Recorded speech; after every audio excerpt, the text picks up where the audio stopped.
Hello everyone, good afternoon. आज हम Maxam Gilbert sequencing पढ़ेंगे। कल हमने सैंगर सीक्वेंसिंग मेथड देखा था। आज मैक्सम गिलबर्ट आगे कंटिन्यू कर रहे हैं। देखिए, मैक्सम गिलबर्ट सीक्वेंसिंग जो है कन्वेंशनल डीएनए सीक्वेंसिंग मेथड है। मतलब ये आजकल यूज़ नहीं होता, ये एक पुराना मेथड है डीएनए सीक्वेंस करने का। इसको हम chemical method of DNA sequencing भी कहते हैं, क्योंकि इसमें बहुत सारे केमिकल्स का यूज़ होता है, इसीलिए केमिकल मेथड है। और इसको डेवलप किया था मैक्सम और गिलबर्ट ने, जिसकी वजह से इसका ये नाम पड़ा, मैक्सम गिलबर्ट सीक्वेंसिंग। इसमें कोई भी पॉलीमराइजेशन रिएक्शन नहीं होता, जैसा कि हमने सैंगर सीक्वेंसिंग में देखा था कि वहाँ तो डीएनए का पॉलीमराइजेशन या रेप्लिकेशन हो रहा था, वैसा इसमें कुछ भी नहीं होता है। तो मैक्सम गिलबर्ट सीक्वेंसिंग के डिफरेंट स्टेप्स को हम इस तरीके से डिवाइड कर सकते हैं। देखिए, steps of Maxam Gilbert sequencing. सबसे पहले इसमें हम 5 प्राइम एंड को, डीएनए का जो 5 प्राइम एंड है उसको लेबल करेंगे।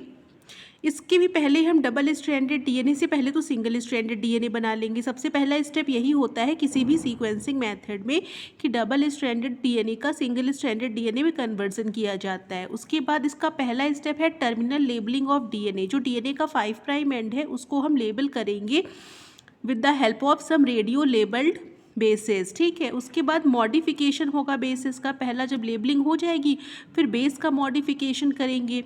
फिर जहाँ जहाँ बेस का मॉडिफिकेशन होगा उस साइड को क्लीव करेंगे, मतलब जहाँ जहाँ भी बेस मॉडिफाई होंगे उस जगह को क्लीव किया जाएगा।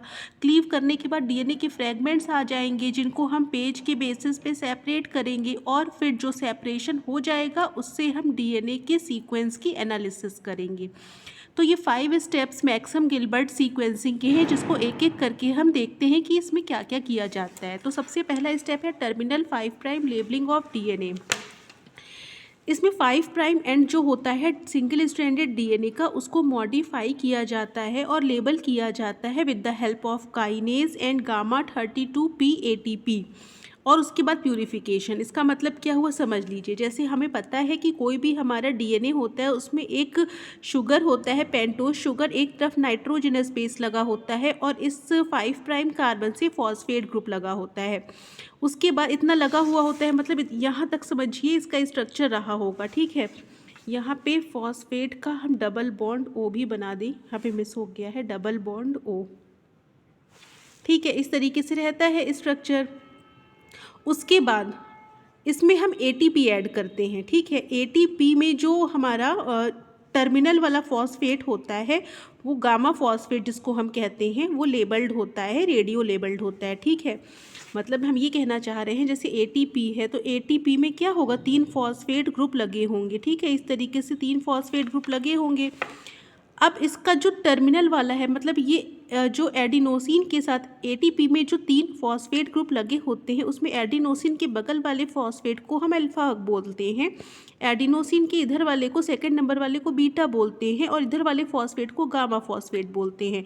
तो इस गामा फॉस्फेट को रेडियो लेबल्ड करके 32 लेबल्ड ऐसे करके लिख दिया गया है। ठीक है, ये वाला जो फॉस्फेट है गामा वाला वो रेडियो लेबल्ड होता है। अब क्या होता है, जब हम डीएनए के 5 प्राइम एंड को ATP के साथ ऐड कराते हैं तो इसमें से ये बीटा और गामा वाले फॉस्फेट जो होते हैं, जो यहाँ पहले से फॉस्फेट लगा हुआ है उसके साथ बीटा और गामा वाले भी जुड़ जाते हैं। तो गामा वाला सबसे किनारे पे चला जाता है जो हमारा रेडियो लेबल्ड है, इसीलिए हम इसको रेड कलर से बना दिए है जिससे ये लगे कि चमक रहा है, ये रेडियो लेबल्ड हो गया है। ठीक है, तो ये हमारा हो जाता है रेडियो लेबल्ड, मतलब 5 प्राइम एंड को हमने लेबल कर दिया है, बस और कुछ नहीं किया है। एकदम शॉर्ट और सिंपल लैंग्वेज में कि 5 प्राइम एंड को लेबल कर दिया है रेडियो लेबल्ड ATP से। ठीक है, in the presence of kinase enzyme, क्योंकि काइनेज एंजाइम ही क्या करेगा, फॉस्फेट को ऐड करेगा। ठीक, तो ये हमारा पहला स्टेप हो गया। दूसरा स्टेप देखते हैं क्या होता है। दूसरे स्टेप में बेसिस का मॉडिफिकेशन किया जाता है। मॉडिफिकेशन बेसिस का किस किस तरीके से होता है, देखिए, जहाँ पे भी A+G होगा उसका क्या, उस A+G को मॉडिफाई करने के लिए फॉर्मिक एसिड डाला जाता है। फॉर्मिक एसिड डालने पे क्या होता है, जहाँ जहाँ A और G होगा वहाँ वहाँ से A और G गायब हो जाएंगे, मतलब वो डीप्यूरिनेशन हो जाएगा। डीप्यूरिनेशन मतलब प्यूरिन बेसिस का गायब हो जाना। प्यूरिन बेसिस यही दोनों टाइप के होते हैं, वो दोनों गायब हो जाएंगे। मतलब अगर हमारे डीएनए के बेसिस कुछ इस तरीके से लिखे हुए हैं, जैसे मान लीजिए CTATGC। ठीक है, इसको अगर हमने ट्रीटमेंट दे दिया है किससे, फॉर्मिक एसिड से, तो ये कैसा हो जाएगा, CTATG। सी, यहाँ और यहाँ पे गैप क्रिएट हो जाएगा, ठीक है, डीएनए में। और जहाँ पे गैप क्रिएट होगा वहीं से ये डीएनए कट कर दिया जाएगा। कट क्यों किया जाता है डीएनए को मॉडिफिकेशन के बाद? क्योंकि हमारी बॉडी में या किसी की भी बॉडी में अगर बेसिस में थोड़ा बहुत भी चेंज होता है तो वो डिग्रेड कर दिया जाता है इस तरीके का डीएनए, क्योंकि इस तरीके का डीएनए आगे म्यूटेशन कॉज कर सकता है। तो जहाँ भी मॉडिफिकेशन होता है वो आगे नहीं जाने पाए, इसके लिए उसको वहीं पर डिग्रेड करके ख़त्म कर दिया जाता है, ठीक है। तो सबसे पहले हमने बेसिस का मॉडिफिकेशन में A+G का डीप्यूरिनेशन कर दिया फॉर्मिक एसिड की प्रेजेंस में, ठीक है, पहला मॉडिफिकेशन ये किया। दूसरे में केवल ग्वानिन का मॉडिफिकेशन किया उसके मिथाइलेशन करके, मतलब जहाँ जहाँ G होगा वो मिथाइलेट हो जाएगा in the presence of dimethyl sulphate. उसके बाद C+D या पिरिमिडीन का हमने हाइड्रोलाइजेशन किया हाइड्राजीन की प्रेजेंस में। तो जहाँ जहाँ C और T होंगे वो क्या हो जाएगा, हाइड्रोलाइज हो जाएंगे वो चीज़, ठीक है। उसके बाद NaCl treatment plus hydrazine treatment करेंगे तो केवल हमारा C वाला हाइड्रोलाइज होगा। कि जो भी मॉडिफिकेशन बेसिस के हो रहे हैं इसको हम अलग अलग ट्यूब में करते हैं। मतलब करते कैसे हैं, जैसे हमने डीएनए आइसोलेट कर लिया, ये खूब ज़्यादा अमाउंट ऑफ डीएनए हमारे पास है, ठीक है, कहीं से हमने डीएनए आइसोलेट कर लिया। इस डीएनए को हम 4 पार्ट में डिवाइड कर देते हैं, अलग अलग ट्यूब में ले लेते हैं, ठीक है, अलग अलग ट्यूब में ले करके तब उसमें रिएजेंट डाल देते हैं। जैसे पहले वाले में हमने मान लीजिए फॉर्मिक एसिड डाल दिया तो केवल क्या होगा, डीप्यूरिनेशन होगा। दूसरे वाले में हमने क्या डाल दिया, डाइमिथाइल सल्फेट, तो जितने ग्वानिन होंगे वो हो जाएंगे मिथाइलेटेड। तीसरे वाले में हमने डाल दिया हाइड्राजीन, तो C और T दोनों का हाइड्रोलाइजेशन हो जाएगा। चौथे वाले में हमने NaCl के साथ हाइड्राजीन डाला तो केवल C का मॉडिफिकेशन होगा। तो अलग अलग बेसिस का मॉडिफिकेशन अलग अलग ट्यूब्स में होगा। मॉडिफिकेशन होने के बाद क्लीवेज होगा, मतलब जहाँ जहाँ भी मॉडिफिकेशन होगा वहाँ पे हम हॉट पाइपरीडीन ऐड करते हैं। ये पाइपरीडीन का स्ट्रक्चर बना हुआ है, इसको जब हम ऐड करते हैं तो वहाँ से डीएनए क्लीव हो जाता है जहाँ जहाँ से मॉडिफिकेशन हुआ है, ठीक है। इस वाले स्टेप पे तो केवल मॉडिफिकेशन हुआ है, यहाँ पे जहाँ जहाँ मॉडिफिकेशन हुआ है वहाँ से डीएनए कट हो जाता है। और कट होने के बाद डिफरेंट टाइप के हमारे पास फ्रेगमेंट्स आ जाते हैं। जैसे हमने एग्जाम्पल लिया हुआ है, देखिए ये हमारे पास डीएनए सीक्वेंस था, ठीक है, इसका कोई पॉलीमराइजेशन नहीं होना है तो उल्टी डायरेक्शन में 3,5 या 5,3 की बात हम करेंगे ही नहीं। सबसे पहले क्या होगा, हमने फॉर्मिक एसिड डाला, तो फॉर्मिक एसिड डालने के बाद देखिए A और G जहाँ पर भी होगा वो हट जाएगा, तो ये G यहाँ से हट गया। यहाँ से हटने के बाद आगे का कुछ भी एक तरीके से फ्रेगमेंट हमारा ये अलग हो जाएगा, CTA, मतलब एक तरीके से यहाँ G है हमारा डीप्यूरिनेट हो गया, तो हो सकता है हमें इस तरीके का एक फ्रेगमेंट मिल जाए इसमें केवल फॉस्फेट प्रेजेंट हो, टर्मिनल फॉस्फेट जो रेडियो लेबल्ड हो, ठीक है। उसके बाद देखिए नेक्स्ट अगर इसी वाले ट्यूब में और कहाँ पे हमारा G या A है, ये देखिए यहाँ पे A है, A और G का मॉडिफिकेशन होना है। पहला मान लीजिए G मॉडिफाई होगा तो इस तरीके का फ्रेगमेंट मिल सकता है। यहाँ वाला A मॉडिफाई होगा तो क्या मिल सकता है हमें, GCT, क्योंकि यहाँ पे कट जाएगा तो GCT वाला फ्रेगमेंट हमें अलग मिल जाएगा। फिर यहाँ पे G है, ये भी मॉडिफाई हो जाएगा तो क्या मिलेगा हमें, GCTAC, क्योंकि मॉडिफाई होकर यहाँ से कट जाएगा। और सबसे लास्ट में A है जो मॉडिफाई हो जाएगा तो हमें केवल T तक का फ्रेगमेंट मिलेगा। ये मॉडिफाई होगा तो इसमें क्या होगा, डीप्यूरिनेशन हो जाएगा, यहाँ पे गैप क्रिएट हो जाएगा, ठीक है। तो इस तरीके से जब हम फॉर्मिक एसिड का ट्रीटमेंट करते हैं तो जहाँ जहाँ A और G, ये पहली ट्यूब की बात हो रही है, 4 अलग अलग ट्यूब में हमने अपने डीएनए सीक्वेंस को डिवाइड किया हुआ है। पहली ट्यूब में हमने फॉर्मिक एसिड जब डाला तो इतने तरीके के फ्रेगमेंट मिल गए हमें।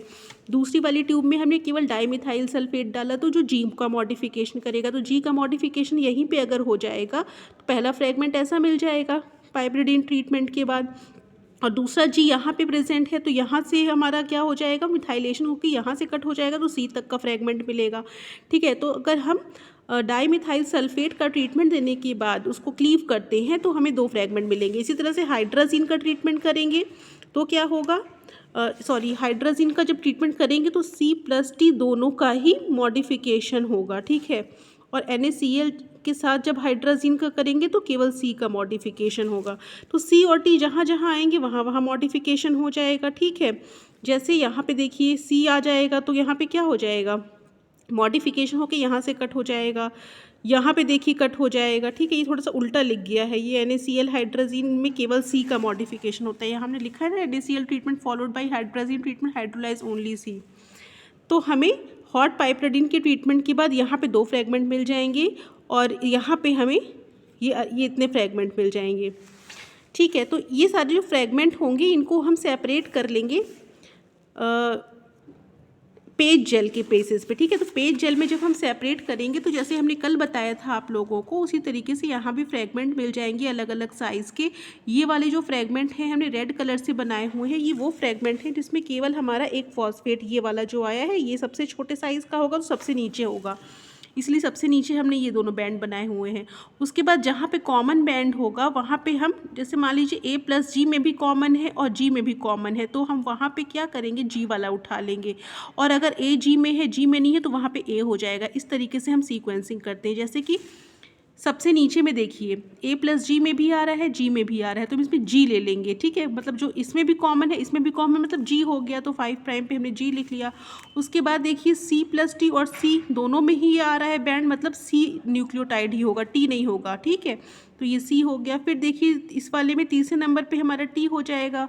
फिर देखिए हमारा A हो जाएगा, क्योंकि G वाले में कुछ आ ही नहीं रहा है तो A वाला हो जाएगा। फिर देखिए C+T और C दोनों में आ रहा है, लेकिन हम C वाले को मानेंगे तो A के बाद C हो जाएगा, फिर G हो जाएगा, फिर T हो जाएगा, फिर A हो जाएगा। इस तरीके से हमें ये सीक्वेंस मिल जाएगा। तो सीक्वेंस की एनालिसिस हम जेल को देख करके कर सकते हैं।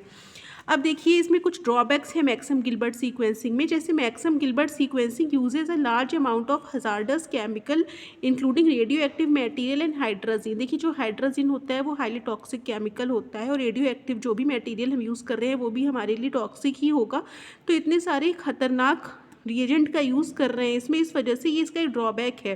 क्योंकि एक तो इनकी मतलब जो भी रिएजेंट है महंगे भी मिलते हैं, प्लस उनका इतना टॉक्सिसिटी भी है जिसकी वजह से उसको यूज़ करना ज़्यादा लंबे समय तक प्रॉब्लमेटिक हो सकता है। तो ठीक है, ये उसका ड्रॉबैक है। इसका एडवांटेज क्या है, एडवांटेज ये है कि ये सैंगर सीक्वेंसिंग के कंपैरिजन में हाईली सेंसिटिव और हाईली स्पेसिफिक है, ठीक है। तो इससे हमें ज़्यादा एक्यूरेट सीक्वेंसिंग हमारी हो पाएगी, एक्यूरेट रिजल्ट आएंगे जितना हमारे सैंगर सीक्वेंसिंग में नहीं आ सकते। तो ये हमारा मैक्सम गिलबर्ट की सीक्वेंसिंग है, जिसको आप एक बार देख लीजिएगा, ठीक है। यहाँ पे देखिए थोड़ा सा हमें डाउट लग रहा है, हाइड्रोजन का जो ट्रीटमेंट में C और T दोनों मॉडिफाई होंगे तो हमारा ये वाला सीक्वेंस यहाँ मिलेगा, ठीक है। इसको मैं एरो भी लगा देती हूँ। इस वाले को मुझे इधर लिखना चाहिए था और इस वाले को इधर लिखना चाहिए था, केवल C वाले में ये वाला मॉडिफिकेशन हो जाएगा, ठीक है। ये थोड़ा उल्टा हो गया है, तो इसको आप लोग सही कर लीजिएगा। हाइड्रोजन का जब ट्रीटमेंट देंगे तो C और T दोनों का ही मॉडिफिकेशन होगा, फ्रैगमेंट हमें ये वाले मिलेंगे। और जब हम NaCl के साथ हाइड्रोजन का ट्रीटमेंट देंगे तो केवल C मॉडिफाई होगा, तो हमें फ्रैगमेंट ये मिलेंगे जब हॉट पाइपराडाइन का ट्रीटमेंट देंगे, ठीक है। ये उल्टा लिखा हुआ था, आगे किसी को कन्फ्यूज़न ना हो इसलिए मैंने इसको एक्सप्लेन कर दिया। इसको आप लोग खुद से एक बार एनालाइज करिएगा वीडियो देखने के बाद। उसके बाद इसके नोट्स बना लीजिएगा। नोट्स में इसके वीडियो के साथ ही अटैच कर दूंगी, ठीक है, जिससे आप लोगों को कोई दिक्कत नहीं होगी। इसके बाद फिर हम नेक्स्ट वीडियो बहुत ही जल्द लेकर के आएंगे। Okay, thank you. अगर आपको वीडियो अच्छा लगा तो प्लीज़ लाइक ज़रूर कर दीजिएगा। Thank you.